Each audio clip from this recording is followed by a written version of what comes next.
I was born knowing how to fall. What I never learned was how to stay down. My father used to say that a horse could sense fear the way a storm could sense the sea, and so I learned early to carry myself without trembling, to meet the eyes of a galloping beast and let it know I was not prey. There is a language between rider and horse that has nothing to do with words, a conversation conducted through the pressure of knees, the steadiness of hands, the rhythm of breath against breath. He taught me to ride before I could properly walk, lifted me onto saddles when my legs were too short to reach the stirrups, and laughed when I tumbled into the mud with grass staining my pinafore. "Get up, Eleanor," he would say, brushing the dirt from my chin. "A fall only matters if you let it be the end." I did not know then that he was teaching me something far greater than horsemanship. I did not know that one day I would need those words simply to survive. My father was Viscount Ashford, a man of modest title but immodest passions. He cared nothing for the political maneuverings of Parliament or the tedious gossip of London drawing rooms. His world was the open field, the thunder of hooves, the precise arc of a mallet striking leather. Polo was his religion, and our estate in Hertfordshire was his cathedral. I was his only child, and because I was not the son he had expected, he made me something better. He made me his heir in spirit, if not in law. I remember the summer I turned 14. The sun so bright it turned the grass to gold, and my father placing a mallet in my hands for the first time. The weight of it surprised me, the way it seemed to carry intention in its balance. He showed me how to grip it, how to swing from the shoulder rather than the wrist, how to read the movement of the ball before it even began to roll. "You have a gift," he told me that evening as we walked the horses back to the stable, their coats dark with sweat. "Most men spend years learning what you understood in an hour." I had never felt more proud, more certain of who I was meant to be. But gifts, I would learn, meant nothing in a world that refused to see them. My father died when I was 19. It was a fall, they said, though I never believed it was so simple. He had ridden through storms and over fences that would have broken lesser men. He had survived a kick to the chest from a stallion gone mad, and once rode 3 miles with a fractured arm simply to finish a match. A fall could not have taken him. But the physician spoke of a weak heart, of strain accumulated over years. And my mother accepted the explanation with the same quiet resignation she applied to everything. She had never understood him. She had never tried. After the funeral, the house changed, or perhaps it was only that I finally saw it clearly, stripped of my father's warmth. My mother, Lady Ashford, was a woman shaped entirely by the expectations of her class. She had been raised to believe that a woman's worth lay in her silence, her obedience, her ability to ornament a room without disturbing its order. She had tolerated my father's eccentricities because he was a man and therefore entitled to them. She had tolerated me because I was young and youth could be corrected. Now, with my father gone and my youth fading, she set about the correction with the fervor of the righteous. The horses were sold first. I stood at the fence on a morning thick with mist, the damp air clinging to my skin like grief itself, and watched them led away one by one. My father's favorite mare, Tempest, turned her head toward me as she passed, her dark eyes holding a question I could not answer. I reached out to touch her muzzle one last time, felt the warmth of her breath against my palm, and then she was gone. I stood there long after the last horse had disappeared down the lane, my fingers still reaching toward nothing, and felt something inside me splinter. My riding clothes were packed into trunks and sent to the attic. My mallet, the one my father had carved for me from Ashwood, was placed in a closet, and the door was locked. "You are a woman now," my mother said, her voice carrying the weight of a verdict. "It is time you behaved as one." What followed were years of slow suffocation. I was fitted for gowns that pinched my waist until I could not breathe, taught to pour tea with a wrist that never trembled, trained to speak only when spoken to, and even then to say nothing of substance. I attended balls where I stood against walls like furniture, watching other young women flutter and simper their way toward proposals. I was introduced to men who looked through me as though I were made of glass, men who wanted decoration rather than companionship, heirs rather than love. I learned to smile when I felt nothing, and to feel nothing when I should have raged. At night, alone in my room, I would stand at the window and stare out at the distant fields where I had once been free, and something in my chest would ache with a pain I had no name for. My mother called it refinement. I called it death by inches. I might have withered entirely had it not been for my cousin, Miss Arabella Whitmore. Arabella was everything I was not allowed to be: spirited, outspoken, utterly unconcerned with the opinions of others. She had hair the color of autumn leaves and a laugh that could fill a room, and she was the only person who remembered the girl I had been before my father died. She visited often, sweeping into my mother's rigid household like a spring wind, and in her presence I could almost remember how to breathe. It was Arabella who told me about the Duke of Thornwood. We were in the garden on an afternoon in late April, the roses just beginning to bud, when she mentioned his name for the first time. "Sebastian Blackwell," she said, rolling the syllables like something sour. "The most insufferable man in 3 counties. I asked what he had done to earn such a distinction, and she laughed, though there was no warmth in it. What has he not done? He inherited his title at 20 and has spent the decade since making certain everyone knows their place beneath him. He is cold, Eleanor. Cold and proud and utterly convinced that the world exists to serve his convenience. I might have forgotten him, filed him away as merely another arrogant aristocrat in a society full of them, had fate not intervened. The incident occurred 3 weeks later, at a garden party hosted by the Countess of Meridian. The estate was magnificent, its lawns stretching like green velvet toward a horizon of ancient oaks, lanterns strung between the trees in anticipation of evening. My mother had insisted I attend, certain that this would be the occasion on which I finally attracted a suitable match. I wore a gown of pale blue silk that made me feel like a doll on display, the corset beneath it so tight that every breath was a small victory. I stood near the refreshment table, a glass of lemonade growing warm in my hand, watching the other guests with the detached curiosity of a naturalist observing foreign species. I saw him before I knew who he was. He stood near the edge of the lawn where the gentlemen had gathered to discuss the upcoming polo tournament, and even from a distance I could sense the deference the others paid him. He was tall, his shoulders broad beneath a coat of charcoal gray, and his dark hair was swept back from a face that might have been handsome if not for its severity.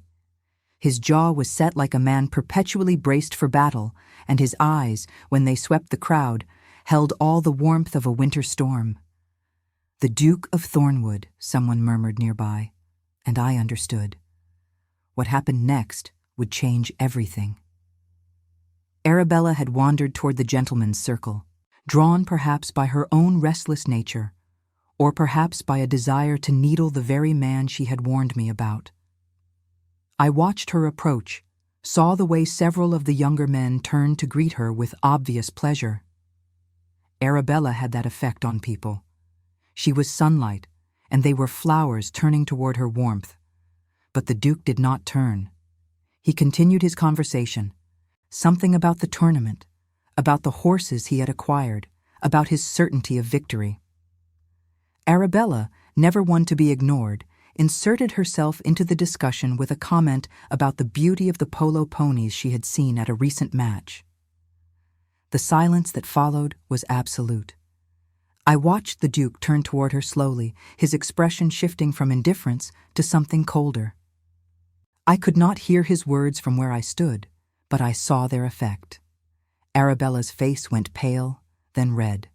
Her hands clenched at her sides. The gentlemen around them shifted uncomfortably, and one or two had the grace to look away. When Arabella returned to me, her eyes were bright with unshed tears. "What did he say?" I demanded, my voice low and fierce. She shook her head. trying to compose herself, but the words came out in fragments. He said that women should confine their opinions to matters they understand, that the polo field is no place for feminine sentiment, that we belong in the parlor, embroidering cushions and leaving serious pursuits to those equipped for them. She drew a shaking breath. He said it as though he were stating a fact, Eleanor, as though it were as obvious as the color of the sky. Something ignited in my chest, a flame I had not felt since my father's death.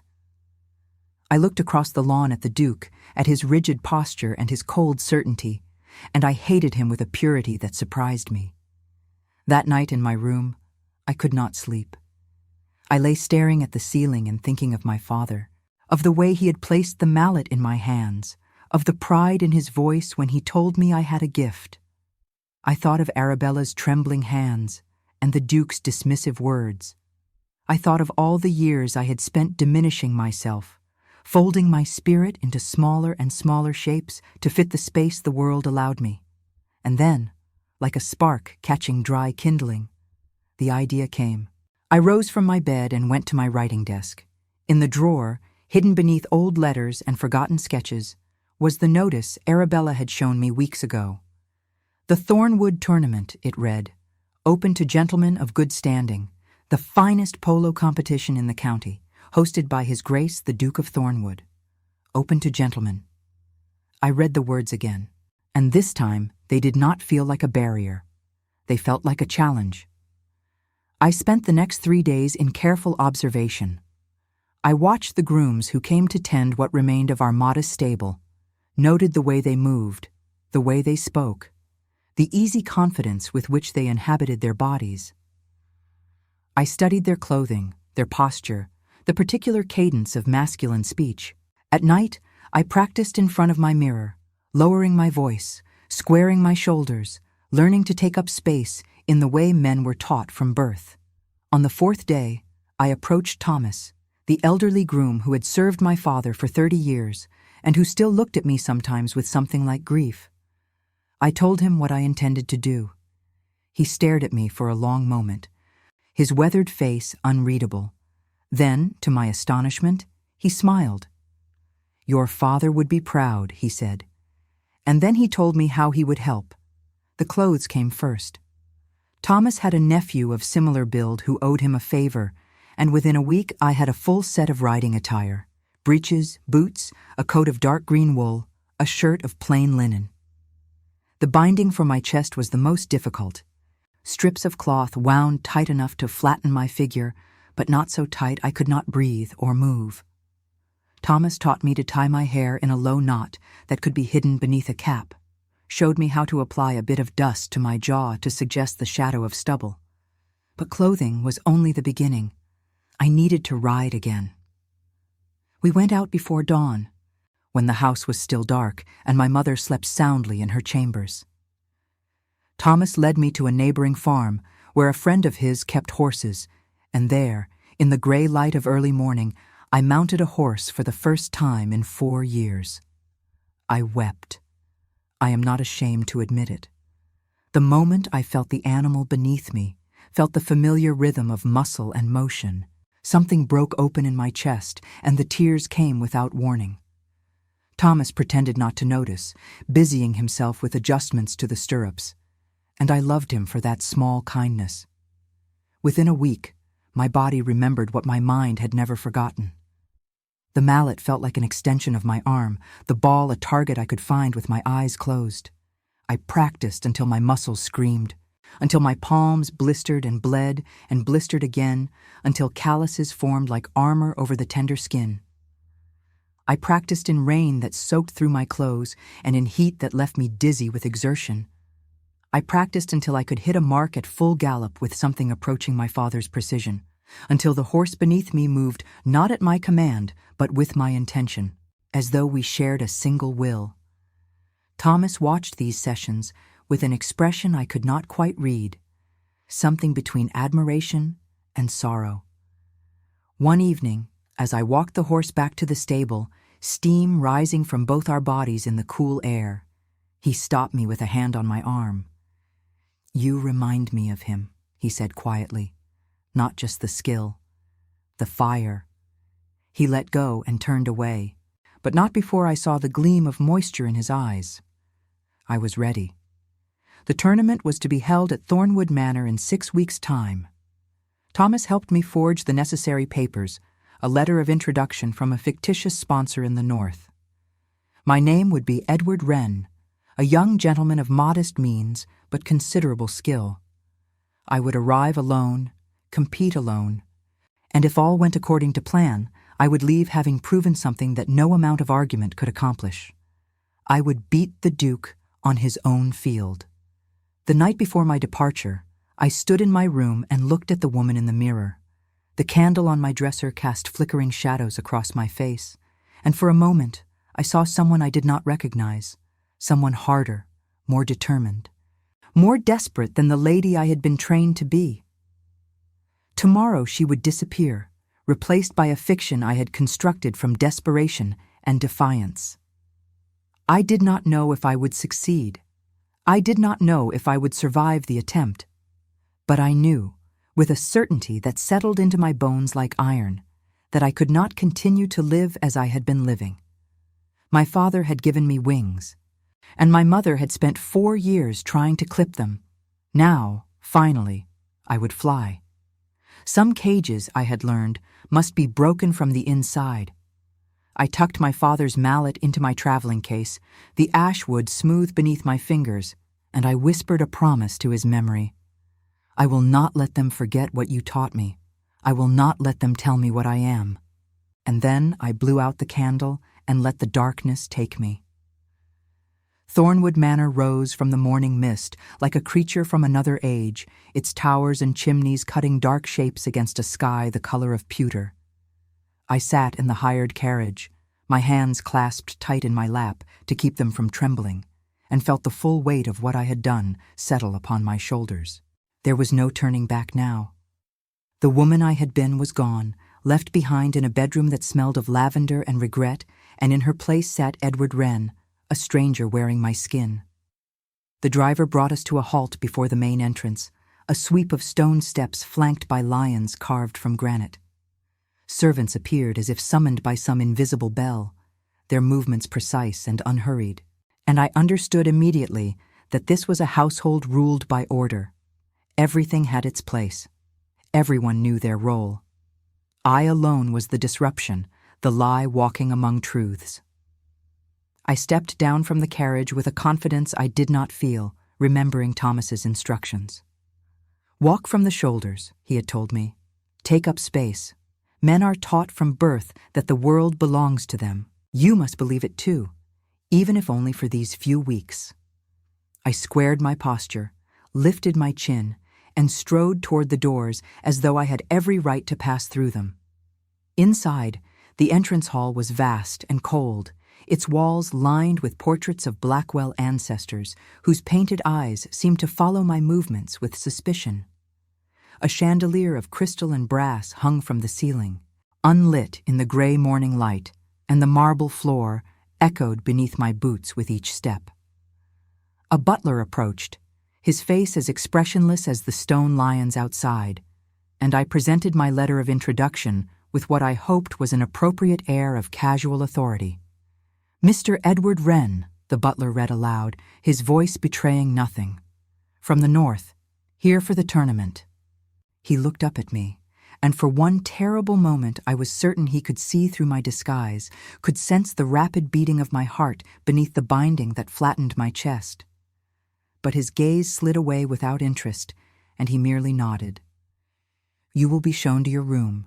The gentlemen are gathering in the west drawing room at noon for introductions. His Grace expects punctuality. I followed a footman through corridors that seemed designed to remind visitors of their insignificance. The ceiling soared above me, painted with scenes of classical mythology, gods and goddesses frozen in acts of triumph and tragedy. The carpets were thick enough to swallow sound, and the silence pressed against my ears like a living thing. By the time we reached my room, a modest chamber on the 3rd floor, my nerves were wound so tight I thought they might snap. Alone at last, I stood before the small mirror above the washstand and examined my reflection. The binding held firm, transforming my figure into something approximating masculine flatness. My hair, darkened with a tincture Thomas had provided, was slicked back and hidden beneath a cap I would remove only in private. My jaw, shadowed with the careful application of ash and powder, suggested the beginnings of a beard. I looked like a young man, perhaps 20 or 21, slight of build, but not unusually so. I looked like Edward Wren, but when I met my own eyes in the glass, I saw Eleanor staring back, and I had to look away. The noon gathering was held in a room of such opulence that I nearly stopped in the doorway, overwhelmed. Velvet curtains the color of wine framed tall windows that overlooked the polo grounds, and the furniture was upholstered in silk that shimmered when the light touched it. A fire burned in an enormous hearth despite the mild weather, and above it hung a portrait of a woman in a white gown. Her dark hair swept up in a style from decades past, her smile touched with something like sorrow. There were perhaps 20 gentlemen already present, clustered in small groups with glasses of whiskey or brandy in their hands. I recognized none of them, which was both a relief and a terror. I had counted on anonymity, but I had not considered how lonely it would feel, standing in a room full of strangers with no one to anchor me to myself. I accepted a glass of something amber from a passing servant and positioned myself near the window, hoping to observe without being observed. The gentlemen spoke of horses and wagers, of previous tournaments and legendary matches. I listened carefully, filing away names and alliances, noting who deferred to whom. This was a world with its own hierarchy, its own unspoken rules, and I would need to learn them quickly if I hoped to survive. It was in this position, half hidden by the curtain's edge, that I first saw him up close. The Duke of Thornwood entered without announcement, but the room shifted at his presence like iron filings drawn to a magnet. Conversations paused mid-sentence. Backs straightened, eyes turned toward the door, and in that collective attention, I understood the power he wielded. It was not merely his title, though that would have been enough. It was the way he carried himself, the absolute certainty in every line of his body, the sense that he had never once doubted his right to any room he entered. He was taller than I had realized at the garden party, broad-shouldered beneath a coat of deep blue that matched the shadows under his eyes. Those eyes swept the room with the assessing gaze of a general surveying troops, and when they passed over me, I felt the weight of his attention like a physical touch. I did not flinch.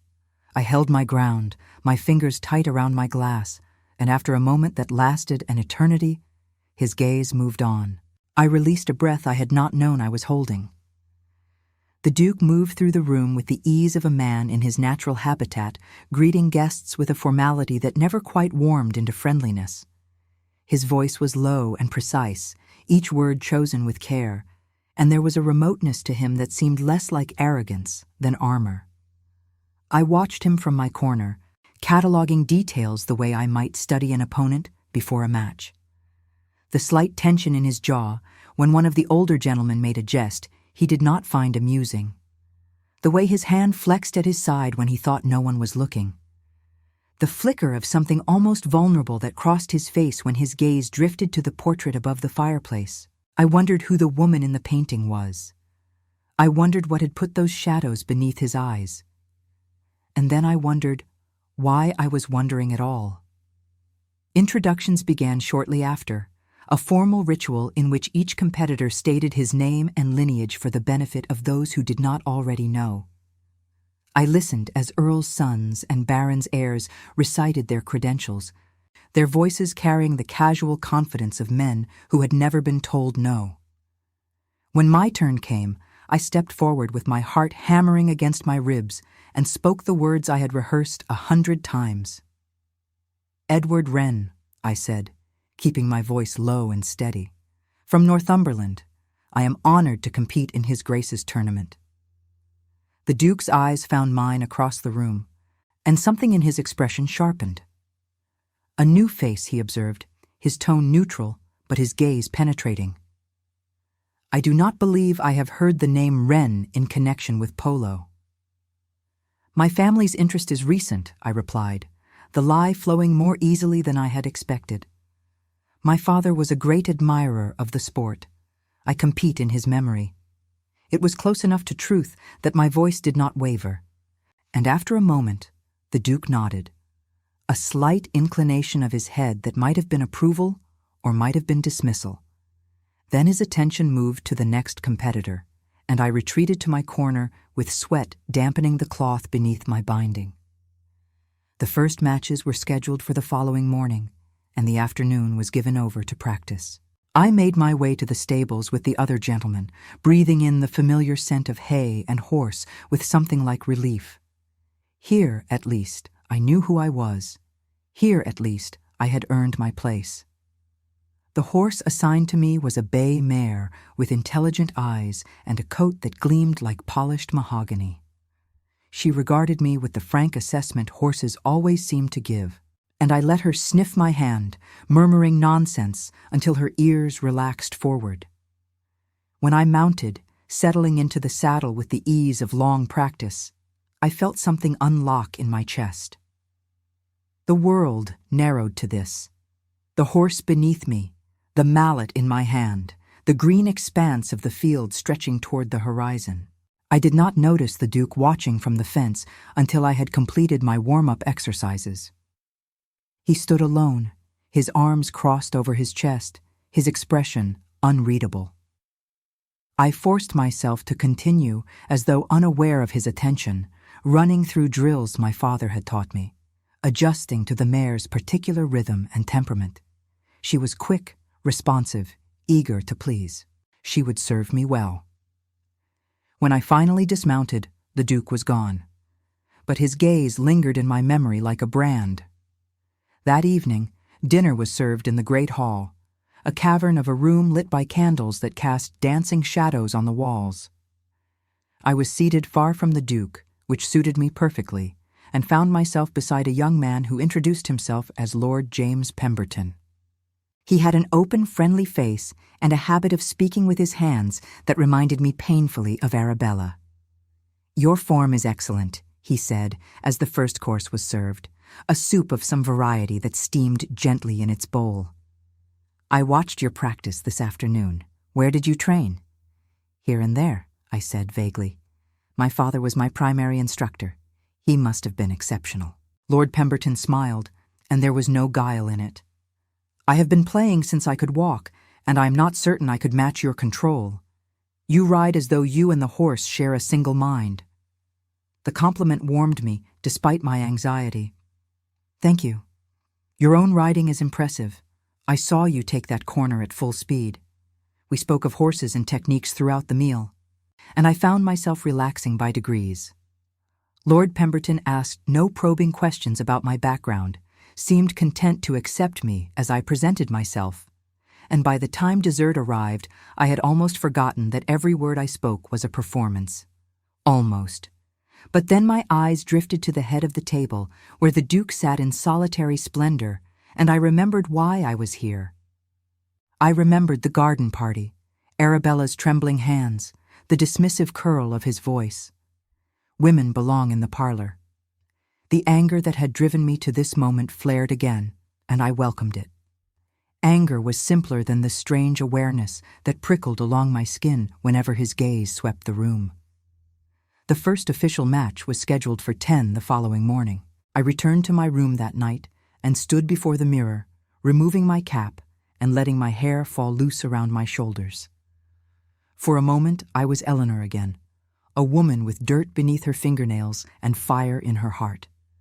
Then I bound my hair once more, secured my disguise, and went to bed with my father's words echoing in my ears. A fall only matters if you let it be the end. I woke before dawn, dressed in the gray half-light, and made my way to the stables while the house still slept. The grooms were already at work, and they paid me no mind as I found my mare and began the quiet ritual of preparation. I brushed her coat until it shone, checked her hooves, adjusted her tack with hands that remembered every motion. By the time the sun crested the horizon, spilling gold across the fields, I was ready. The tournament bracket had been posted in the stable yard, and I studied it with my heart in my throat. I would face Lord Alderton in the first round, a man I had seen at dinner the previous night, thick-necked and boastful. If I won, I would advance to face the winner of another match, and so on, round after round, until only two remained. The Duke, I noted, was seated on the opposite side of the bracket. If we were to meet, it would be in the final. The morning passed in a blur of thundering hooves and swinging mallets, of cheers from the spectators gathered along the fence and the sharp crack of leather against leather. I won my first match decisively, 3-1, and saw Lord Pemberton applauding from the sidelines with genuine enthusiasm. I won my second match as well, though it was closer, my opponent a skilled rider with a deceptive reach. By the time the sun began its descent toward afternoon, I had secured my place in the semi-final, and so had the Duke. I watched his matches when I could, telling myself it was strategy, that I needed to understand his weaknesses if I hoped to defeat him. He rode like a man born to the saddle, his movements economical and precise, his timing impeccable. His horse was a great black stallion that moved like shadow given form, and together they seemed less like rider and mount than a single devastating force. He won every match without apparent effort, his expression never changing, his control never slipping. But I noticed things. The way he favored his left side slightly, as though compensating for an old injury. The way his concentration fractured for the briefest instant whenever the crowd's cheers grew too loud. The way he glanced sometimes toward the manor house as if looking for someone who was not there. I filed these observations away and waited. The semi-final matches were scheduled for the following day. That evening, I walked the grounds alone, needing air and space and silence. The gardens of Thornwood Manor were extensive, a maze of hedges and flower beds that would have seemed romantic under other circumstances. Now they felt like a metaphor, a labyrinth I had entered without knowing the way out. I was standing before a fountain, watching the water catch the last light of sunset, when I heard footsteps on the gravel path behind me. Mr. Wren. The voice was unmistakable. I turned, my pulse spiking, and found the Duke standing a few feet away, his hands clasped behind his back, his expression as unreadable as ever.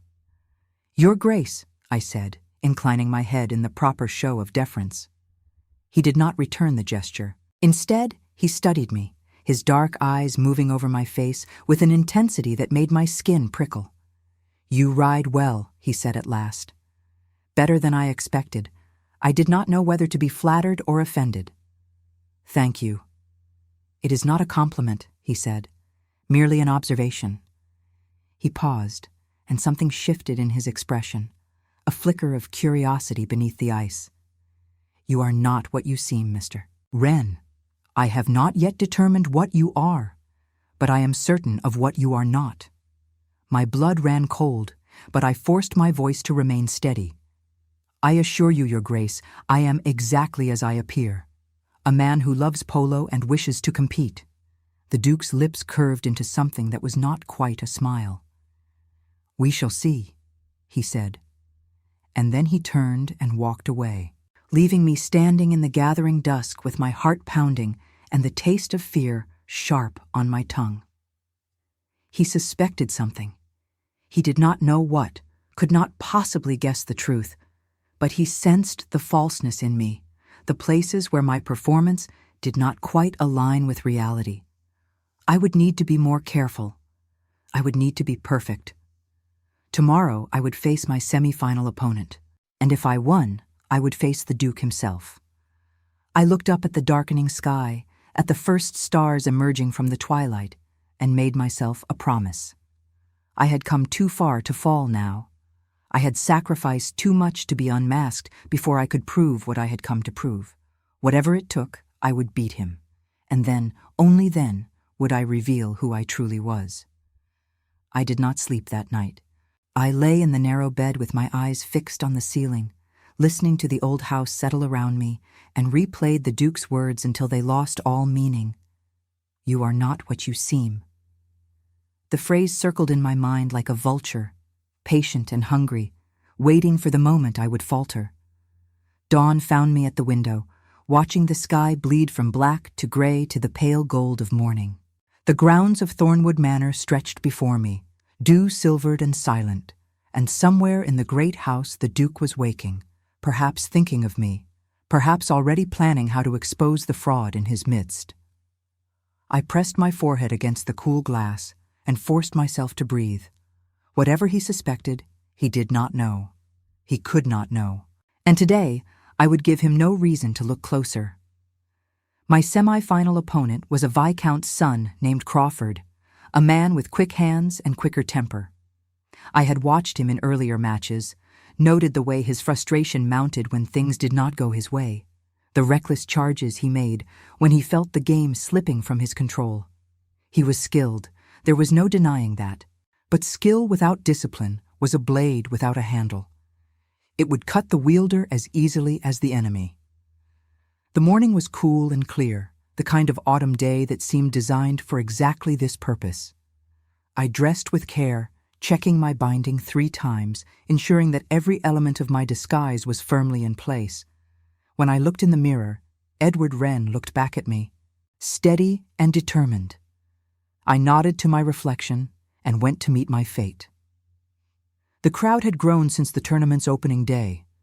Word had spread, apparently, of the unknown northerner who rode like a demon and had defeated every opponent placed before him. I saw faces I did not recognize lining the fence, heard whispers as I made my way to the mounting area. The attention was a danger, but it was also a thrill, a validation of everything I had sacrificed to be here. They were watching me, they were taking me seriously, and not one of them knew I was a woman. Crawford was already mounted when I arrived, his horse a chestnut gelding that pawed the ground with impatient energy. He looked at me with barely concealed contempt, and I understood that he had expected an easier path to the final. I was an obstacle he had not planned for, an inconvenience to be dispatched. I smiled at him, a thin expression that did not reach my eyes, and swung into my own saddle. The match began with the sharp crack of the starting signal. Crawford came at me hard from the first moment, his mallet swinging in aggressive arcs that were meant to intimidate as much as score. I let him expend his energy, playing defensive, reading his patterns. He was faster than I had anticipated, his horse well-trained and responsive, but his anger was already beginning to show. When I blocked his 3rd attempt at goal with a maneuver that sent the ball spinning back toward midfield, I saw his jaw clench with fury. The first goal was mine, a clean strike that sent the ball sailing between the posts while Crawford was still recovering from an overextended charge. The crowd cheered, and I allowed myself a moment of fierce satisfaction before resetting for the next play. 1 goal meant nothing. The match was far from over. Crawford scored twice in quick succession, his frustration translating into a desperate focus that nearly overwhelmed me. I found myself on the defensive again, my mare straining beneath me as we raced to intercept, to block, to survive. The sun climbed higher, and sweat began to trickle beneath my binding, uncomfortable and distracting. I could not afford distraction. I could not afford anything less than perfection. The 3rd period began with the score tied at 2. Crawford's confidence had returned, and he played with a reckless aggression that left openings I might have exploited if I had been willing to take the same risks. But I remembered my father's lessons, the importance of patience, the value of waiting for the right moment rather than forcing one that was not there. I circled and feinted, drawing Crawford out, making him chase me across the field until his horse began to tire. The moment came with 3 minutes remaining. Crawford overcommitted to a block, his weight shifting too far forward, and I saw the gap he had left unguarded. I drove my heels into my mare's flanks and we surged forward, the mallet singing through the air as I struck the ball with every ounce of strength I possessed. It flew true, a perfect arc that cleared Crawford's desperate lunge and passed between the posts with room to spare. The final whistle sounded moments later. I had won, 3 goals to 2, and I was going to the final. The crowd's applause washed over me like water, and for a moment I let myself feel it, the triumph, the vindication, the sheer, improbable joy of having come this far. Then I looked across the field and saw the Duke standing at the fence, his arms crossed, his expression unreadable. He had watched the entire match. He had seen me fight, seen me win, seen me prove that I belonged here as much as any man, and tomorrow I would face him. The afternoon passed in a haze of congratulations and preparations. Lord Pemberton found me in the stables and clapped me on the shoulder with genuine warmth, proclaiming that he had known from the first I was destined for the final. Other gentlemen offered their respects, some sincere, others tinged with the resentment of men who had expected to be standing where I stood.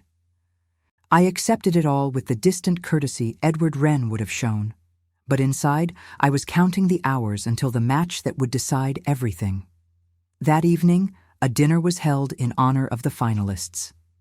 I sat at the Duke's right hand, a position of honor that felt more like a trap.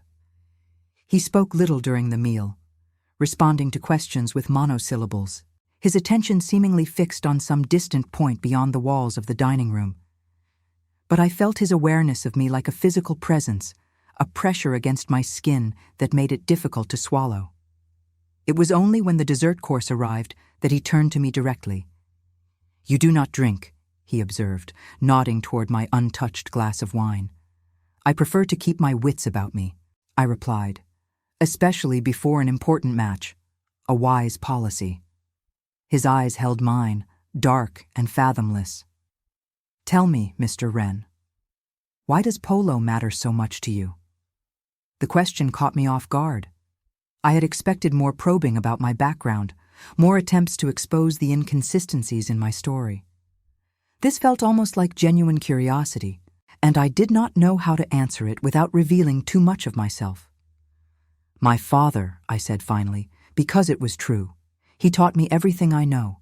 He believed that the sport revealed character, that you could learn more about a man in a single match than in a year of conversation."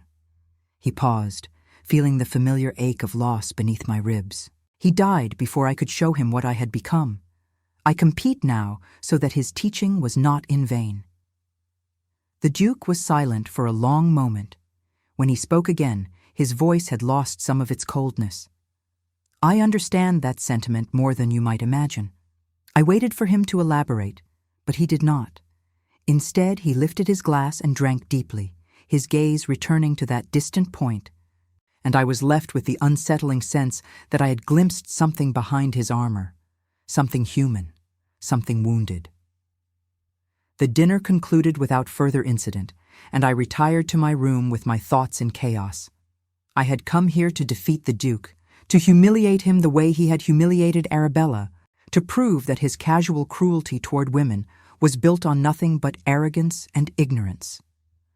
But the man I had spoken to tonight did not match the villain I had constructed in my mind. He was cold, yes, and proud, but there was something else beneath the surface. A grief he carried like a stone, a loneliness he disguised as contempt. I shook my head, angry at myself for the sympathy stirring in my chest. It did not matter who he was in private.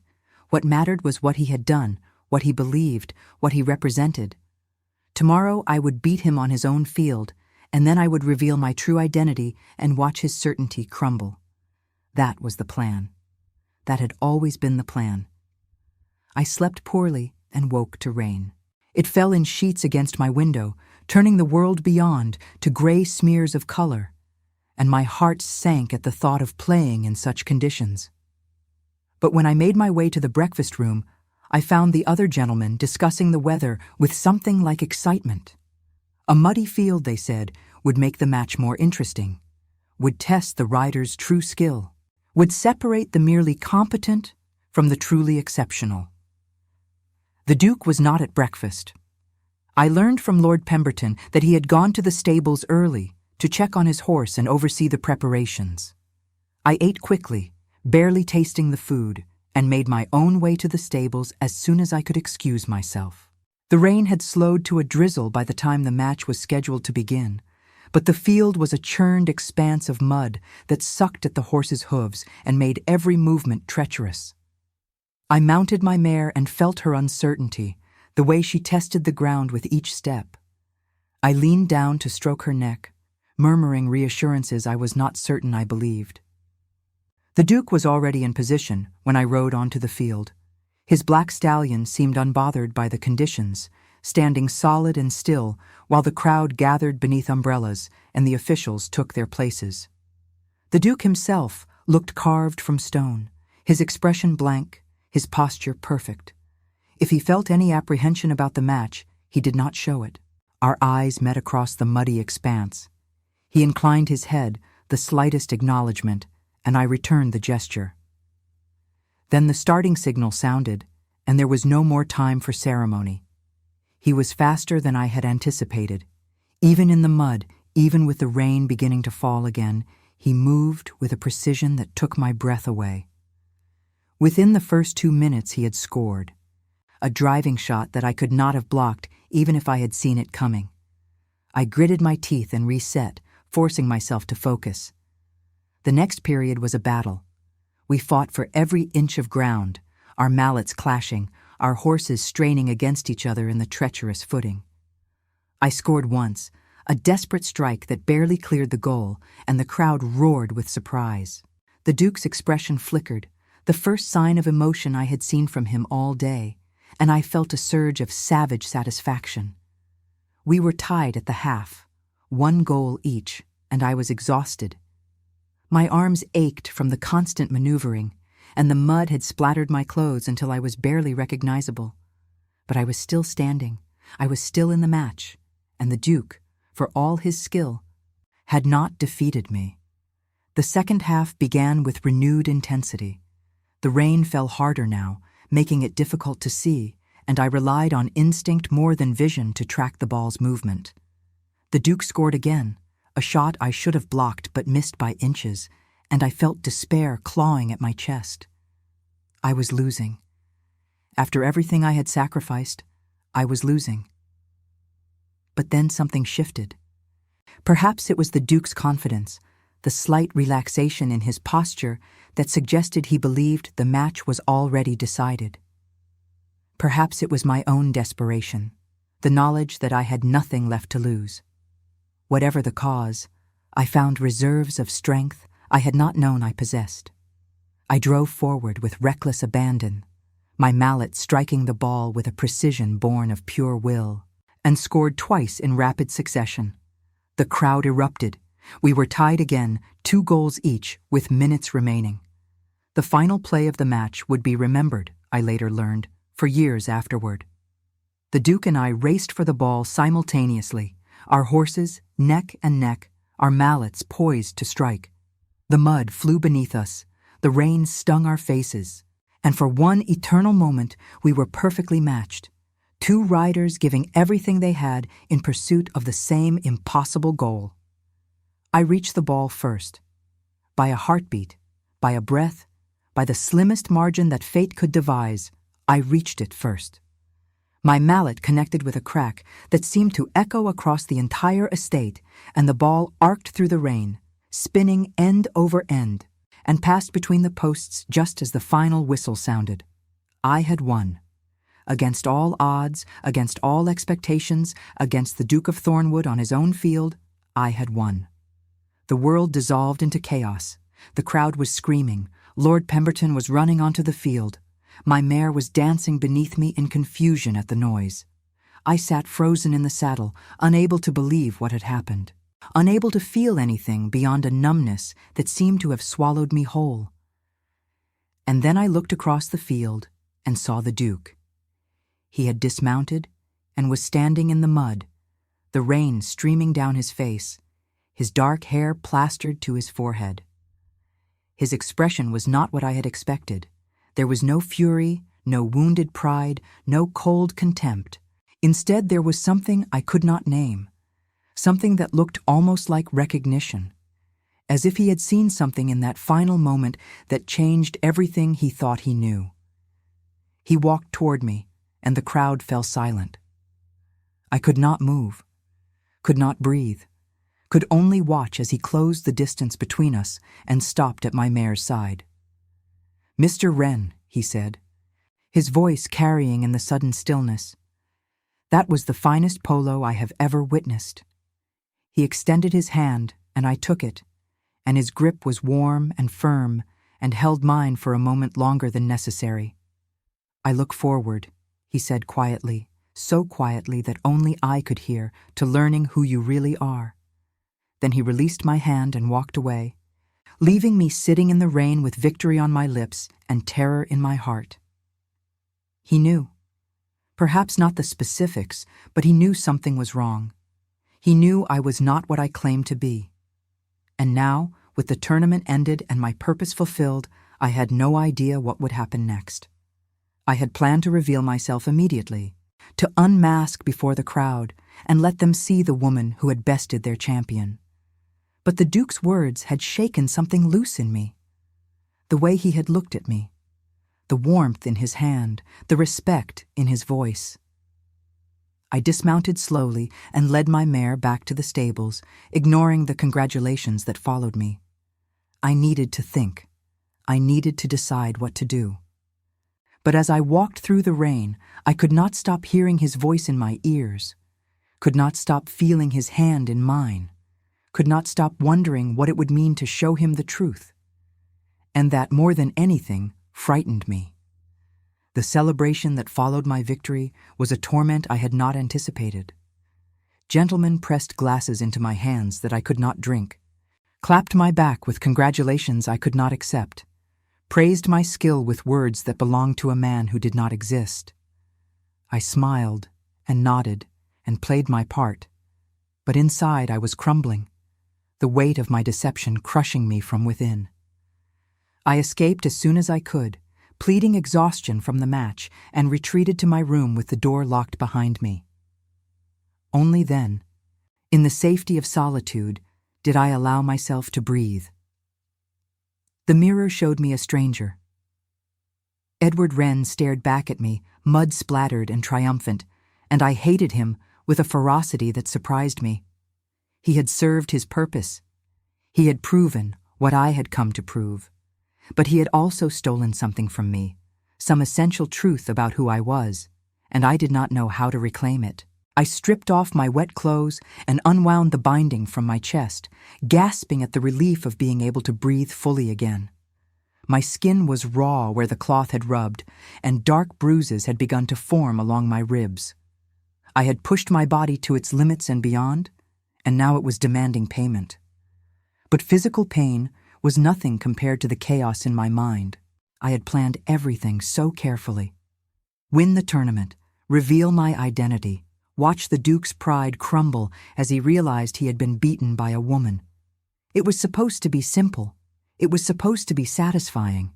Instead, I found myself paralyzed, unable to take the final step, unable to understand why the thought of his reaction filled me with something that felt less like anticipation and more like dread. The rain had stopped by evening, and a pale sunset broke through the clouds, painting the sky in shades of rose and gold. I stood at my window and watched the light fade, trying to make sense of what I was feeling. The Duke's face kept appearing in my mind, not the cold mask he wore in public, but the glimpse I had caught at dinner, the grief beneath the armor, the loneliness he tried so hard to hide. I look forward to learning who you really are. His words echoed in my memory, and I shivered despite the warmth of the room. He had not said it as a threat. There had been no menace in his voice, no promise of exposure or punishment. He had said it as though he genuinely wanted to know, as though the mystery of me had captured something in him that went beyond suspicion. A knock at my door startled me from my reverie. I hastily pulled on a dressing gown and called out that I was indisposed. "Mr. Wren," a servant's voice replied. "His Grace requests your presence in the library at your earliest convenience." My heart stopped. Then, slowly, painfully, it began to beat again. "I will come shortly," I managed. The walk to the library was the longest of my life. Every step felt weighted with consequence. every corridor a path toward a reckoning I was not prepared to face. I had bound myself again, dressed in fresh clothes, checked every element of my disguise 3 times, but I could not shake the feeling that none of it would matter, that the Duke would take one look at me and see through everything. The library was a magnificent room, its walls lined with books that stretched from floor to ceiling, leather-bound volumes in every color imaginable. A fire burned in the hearth despite the mild evening, and its light cast dancing shadows across the furniture. The Duke stood before the windows, his back to me, gazing out at the darkening grounds. "Your Grace," I said, and my voice did not waver. "You wished to see me." He turned, and for a moment neither of us spoke. The firelight played across his features, softening the sharp lines of his jaw, warming the cold depths of his eyes. He looked different than I had ever seen him, less like a duke and more like a man. A tired man, a lonely man. "Please," he said, gesturing to a chair near the fire. "Sit." I sat, and he took the chair opposite, and the silence stretched between us like a bridge neither of us knew how to cross. "I owe you an apology," he said at last. I stared at him, certain I had misheard. An apology? For what? For underestimating you. He leaned back in his chair, his eyes never leaving my face. "When you first arrived, I dismissed you as an amateur, a novelty who would be eliminated in the early rounds. I was wrong. You are the finest rider I have ever faced, and I lost because you were better than I was. That is not easy for me to admit." I did not know what to say. I had imagined this moment so many times. The great Duke of Thornwood humbled by defeat, and I had always pictured myself savoring his humiliation. But there was no humiliation in his voice, only honesty, only a strange, vulnerable grace that made my chest ache in ways I could not explain. "I am honored to have competed against you," I said carefully. "You are a formidable opponent." He smiled then, a real smile that transformed his face, and I felt something shift in my chest. "I have been called many things, Mr. Wren, but formidable is perhaps the kindest." He paused, and the smile faded. "May I ask you something?" I nodded, not trusting my voice. "The portrait above the fireplace in the drawing room," he said slowly. "You looked at it several times during the introductory gathering. Did you recognize the woman depicted?" The question surprised me. "No," I admitted. "I wondered who she was." "My mother?" The Duke's voice was quiet, stripped of its usual formality. "She died when I was 17. She was the one who taught me to ride, who first placed a mallet in my hand. Everything I know about polo, I learned from her." The words hung in the air between us, and I understood suddenly why the portrait had seemed so sad. She looked like someone who knew she would not stay long, whose smile carried the shadow of departure. "She sounds remarkable," I said softly. She was. He looked into the fire, and I saw the boy he must have been, grieving and lost, and learning to build walls against a world that had taken something precious from him. My father never approved. He believed, as most men do, that such pursuits were unsuitable for women. He tolerated her passion because he loved her, but after she died, he made certain I understood that her ways were not to be repeated. That women belonged to drawing rooms and nurseries, not fields and stables. Something cold settled in my stomach. "And you believed him?" The Duke was silent for a long moment. "I told myself I did," he said at last. I repeated his words so often they became my own. I convinced myself that my mother had been an exception, an anomaly, and that ordinary women were as my father described them: fragile, frivolous, incapable of the discipline true sport requires. He turned to look at me, and his eyes held something raw and searching. "But then I watched you ride today, Mr. Wren. I watched you fight through mud and rain and adversity that would have broken most men I know. And I found myself thinking of her. My throat tightened. I did not know what to say, did not know how to respond to this confession that upended everything I thought I knew about him. The villain I had constructed, the arrogant duke who believed women belonged in parlors, was crumbling before me, revealing someone far more complicated underneath. "Your Grace," I began, but he held up a hand. "Sebastian," he said, "when we are alone like this, please call me Sebastian." The name felt dangerous on my tongue, too intimate for the lies that stood between us. "I cannot," I said. "It would not be proper." "Proper." He laughed, a sound without humor. "I have spent my entire life being proper, Mr. Wren, following the rules my father set, playing the role society expects. And what has it brought me? An empty house, a reputation for coldness that keeps everyone at arm's length, opponents who fear me but do not respect me, and acquaintances who flatter me but do not know me." He rose and walked to the window, his back to me once more. "You are the first person in years who has looked at me without calculation, the first who has not wanted something from me beyond the simple pleasure of competition. I find I do not wish to squander that with formality." I sat frozen in my chair, my mind racing. This was wrong. All of it was wrong. He was speaking to Edward Wren, a fiction, a lie I had wrapped around myself like armor. He was baring his soul to someone who did not exist, and I was allowing it to happen. I should have told him then. I should have stood and stripped away the disguise and confessed everything. But the words would not come. Because beneath the guilt, beneath the knowledge that I was betraying his trust with every moment of silence, something else was stirring. Something that wanted this connection to be real, that ached at the loneliness in his voice, that recognized in his confession a mirror of my own isolation. I rose and joined him at the window. The grounds of Thornwood Manor stretched before us, silver in the moonlight, and for a moment we stood side by side in silence. "I understand more than you know," I said quietly. "I too have felt the weight of expectations that do not fit. I too have been told who I must be rather than asked who I am."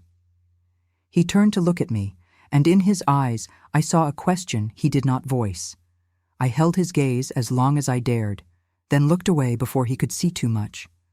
"I should retire," I said. "The hour grows late." "Of course." His voice had returned to its formal cadence. But something had changed between us. Some invisible barrier had thinned. "Good evening, Mr. Wren."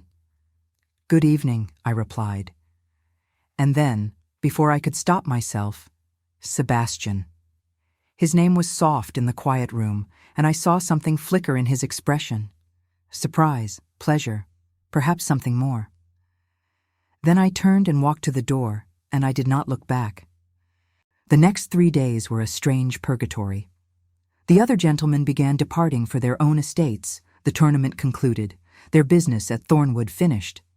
But I found reasons to delay my own departure, accepting Lord Pemberton's invitation to stay a few additional days, telling myself I needed rest after the strain of competition. In truth, I could not bring myself to leave. I saw the Duke each day, at meals and in passing, and each encounter added new threads to the web that was tangling around us.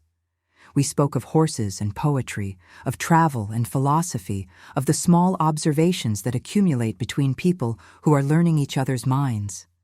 He lent me books from his library and asked my opinion on them afterward, and our discussions stretched long into the evenings, the fire burning low while we debated and agreed and discovered how much we had in common.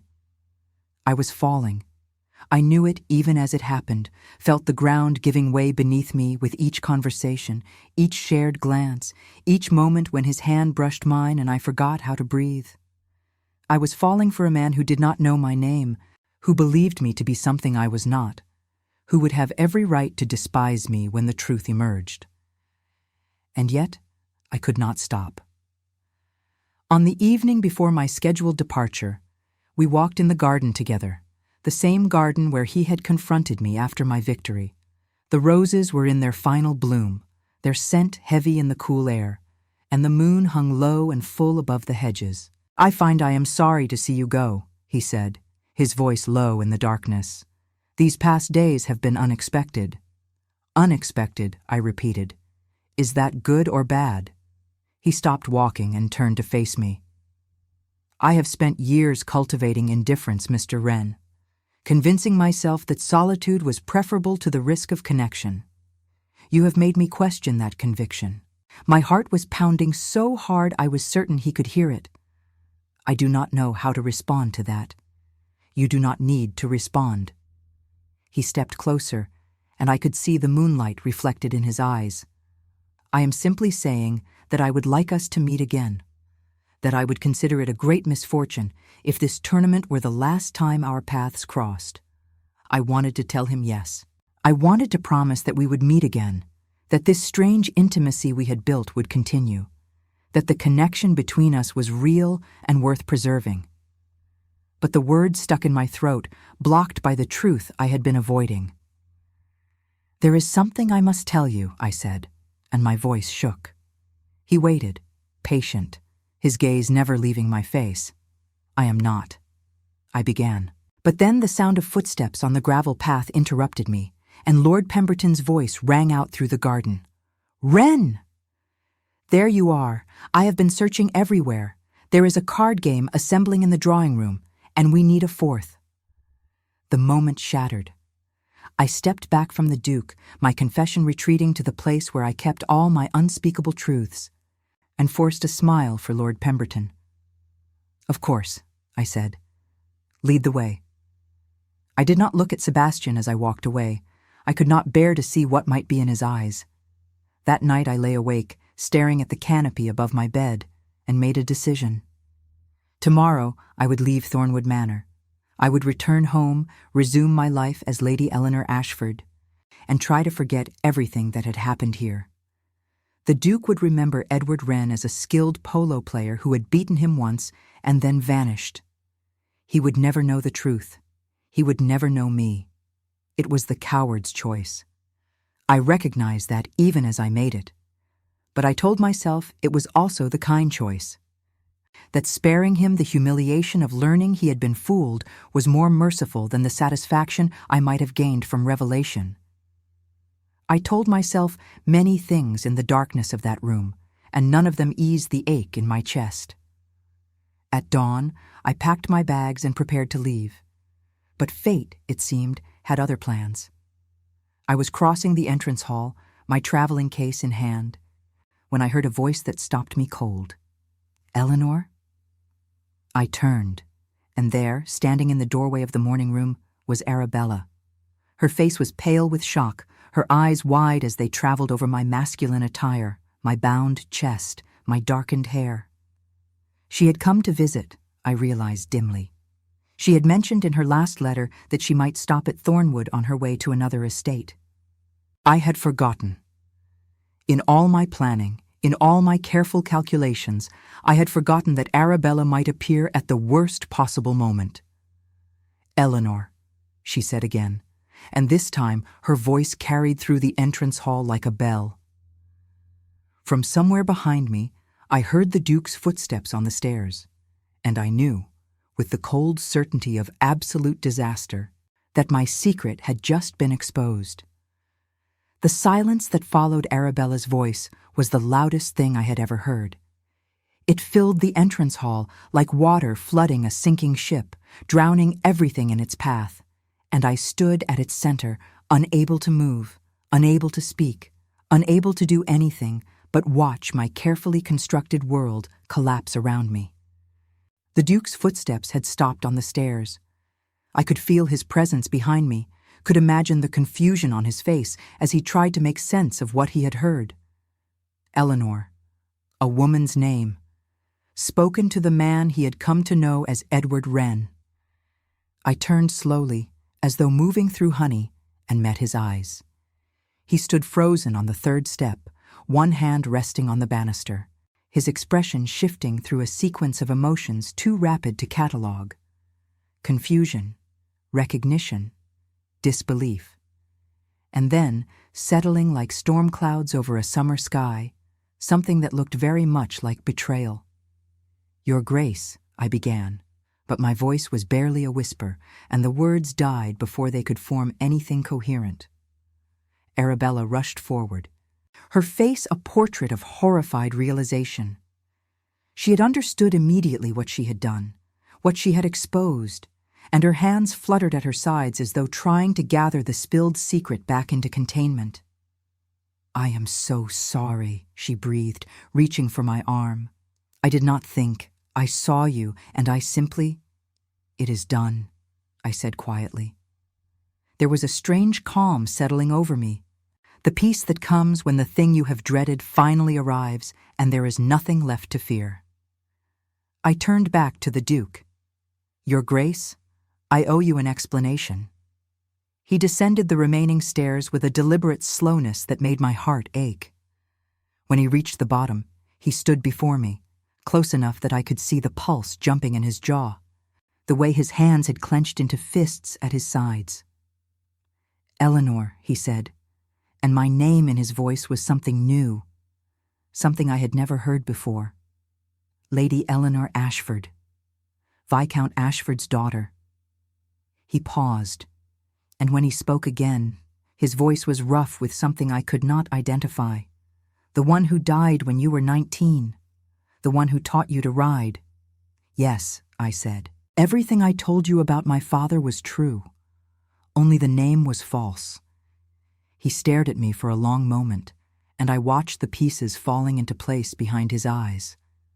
The skill that seemed impossible for an unknown northerner. The grief when I spoke of my father, the connection I had claimed between Polo and memory. All of it was true, but none of it was what he had believed. "Why?" he asked finally. "Why this deception?" I drew a breath that felt like swallowing glass. "Because of what you said at the garden party. Because you told my cousin that women belong in parlors, not on polo fields. Because I wanted to prove you wrong in a way you could not dismiss or explain away." His expression flickered. "I remember that afternoon. I remember Miss Whitmore approaching the gentlemen's circle. I said something cruel. You said that women should confine their opinions to matters they understand, that serious pursuits should be left to those equipped for them." I felt the old anger stirring beneath my fear, the flame that had driven me to this moment. You said it as though it were obvious, as though half the human race were inherently incapable of excellence. The Duke closed his eyes, and when he opened them again, something had shifted. "You came here to humiliate me," he said slowly, "to beat me at my own game and then reveal that you were everything I had dismissed." "Yes." My voice did not waver. That was my intention. "And then?" I hesitated. The question was simple, but the answer was impossibly complicated. "And then I met you. Not the Duke of Thornwood, not the cold aristocrat with his pronouncements and his prejudices, but you. Sebastian, a man who learned to ride from his mother and was taught to deny her legacy. A man who built walls against the world because he was afraid of what losing again might cost him." I swallowed hard. My plan was to humiliate you. But somewhere along the way, I stopped wanting that. Arabella had retreated to the doorway of the morning room, her face pale, her eyes darting between us. Servants had appeared at the edges of the hall, drawn by the drama unfolding. And I knew that within hours the story would spread through the house, through the county, through all of society. Lady Eleanor Ashford had disguised herself as a man, had competed in the Duke of Thornwood's tournament, had defeated him in the final match. The scandal would be immense. My reputation would be ruined. And yet, standing there before him, I found I did not care. "I should have told you," I said quietly.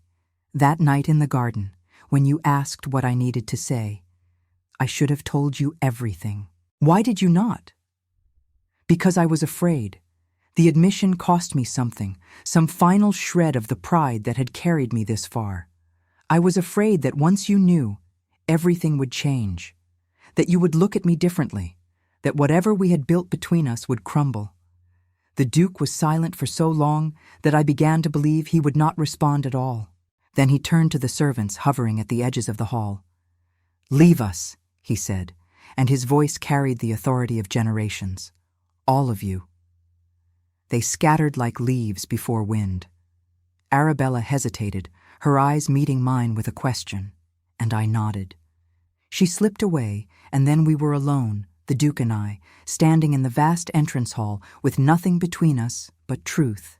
He moved toward me, and I held my ground, refusing to retreat even as my heart hammered against my ribs.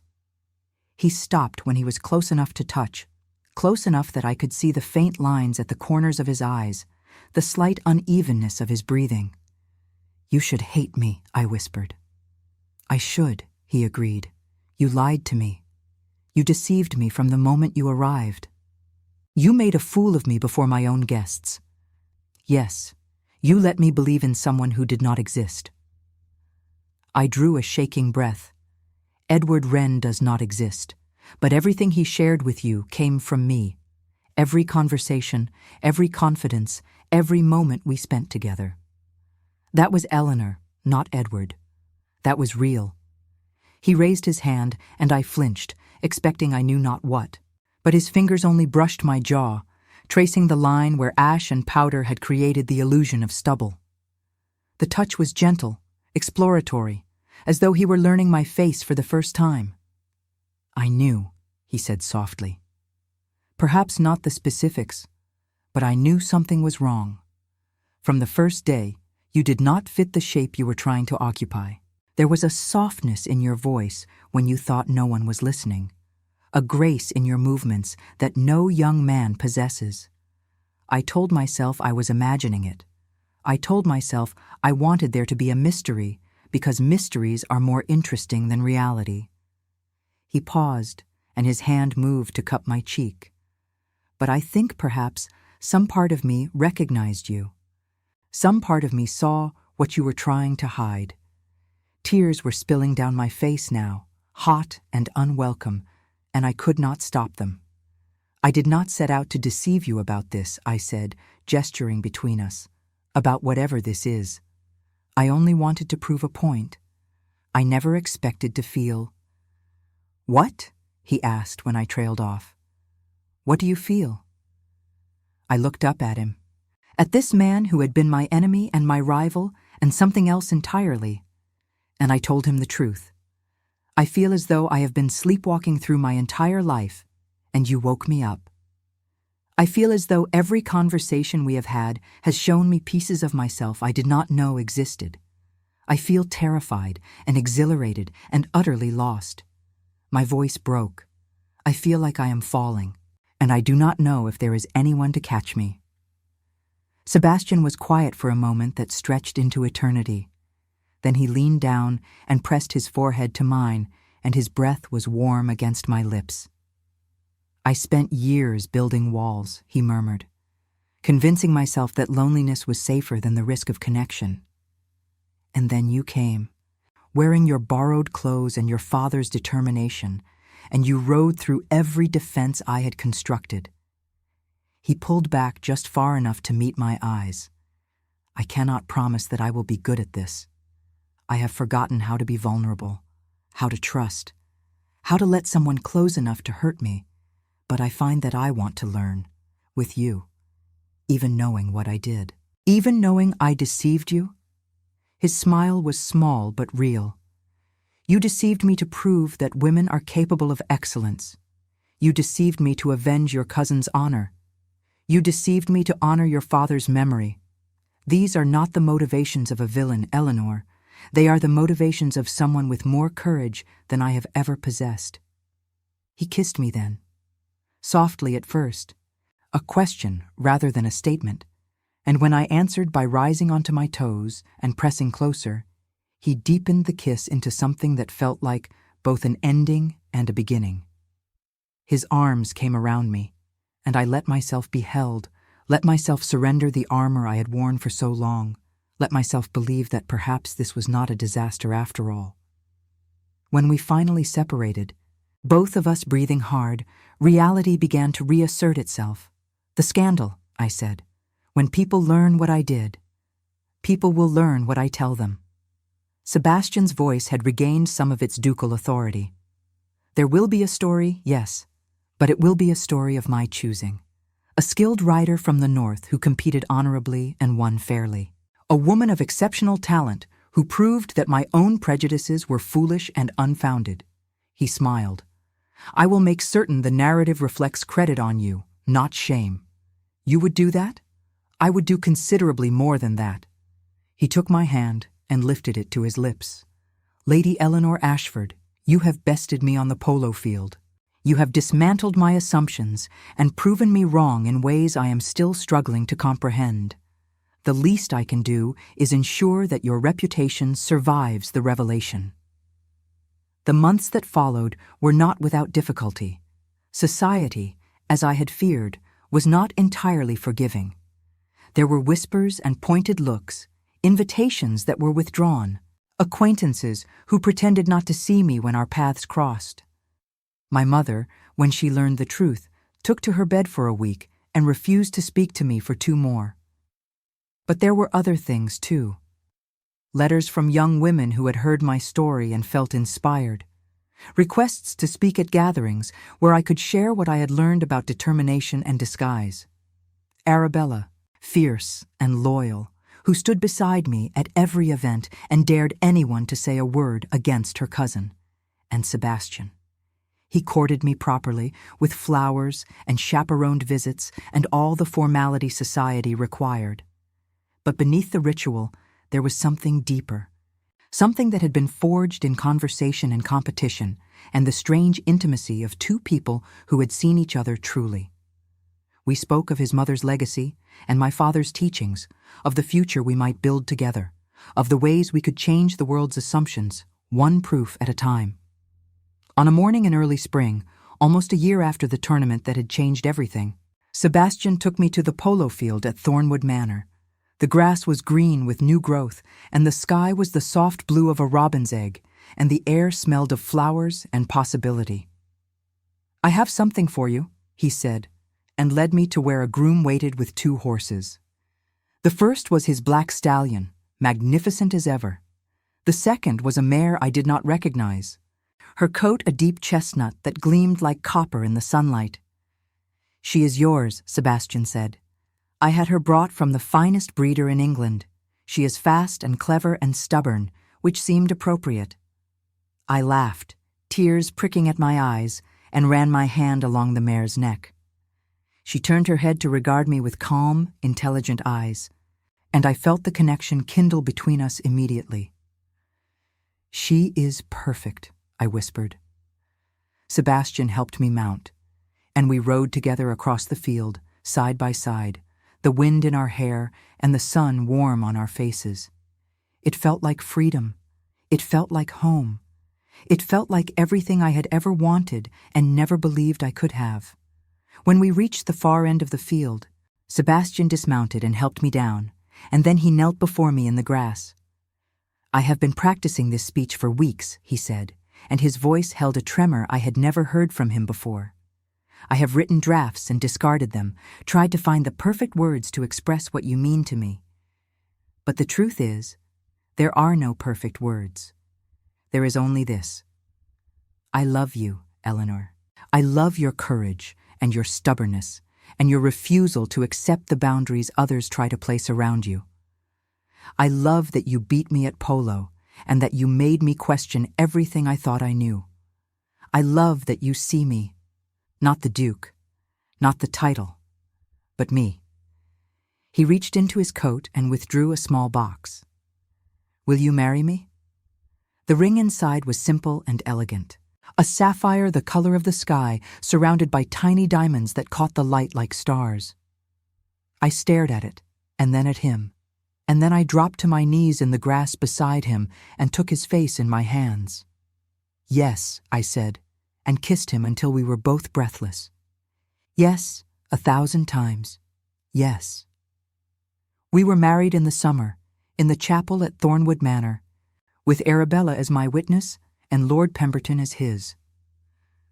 My mother attended, her disapproval softened somewhat by the prospect of her daughter becoming a duchess, and Thomas was there too, his weathered face bright with tears he did not bother to hide. After the ceremony, When the guests had departed and the evening had grown soft with twilight, Sebastian led me to the polo field one last time. We stood at its center, hand in hand, and looked up at the stars emerging in the darkening sky. "I was wrong," he said quietly, "about women, about where they belong, about what they are capable of. I was wrong about everything." I leaned into him, feeling the steady beat of his heart against my shoulder. "You learned," I said. "That is what matters. You taught me." He turned to face me, his eyes reflecting the starlight. "And I will spend the rest of my life making certain the world learns too." I believed him. And in the years that followed, he kept his word. The polo fields of England slowly opened to women, first as spectators, then as riders, then as competitors in their own right. It was not a swift change, nor an easy one, but it was a change. And every time I saw a young woman take up a mallet, I thought of my father. A fall only matters if you let it be the end. I had fallen many times. Into mud and despair, into love and uncertainty, into a future I could never have imagined, but I had never let it be the end. And now, standing beside the man who had been my rival and become my partner, I understood at last what my father had been trying to teach me. The fall is not the story. The rising is. And I would keep rising, keep proving, keep riding toward every horizon that called my name. Not as Lady Eleanor Ashford, not as the Duchess of Thornwood, but as myself. A woman who had learned that the only cages that matter are the ones we accept, and that some walls are meant to be broken. This was my story, and it was only beginning.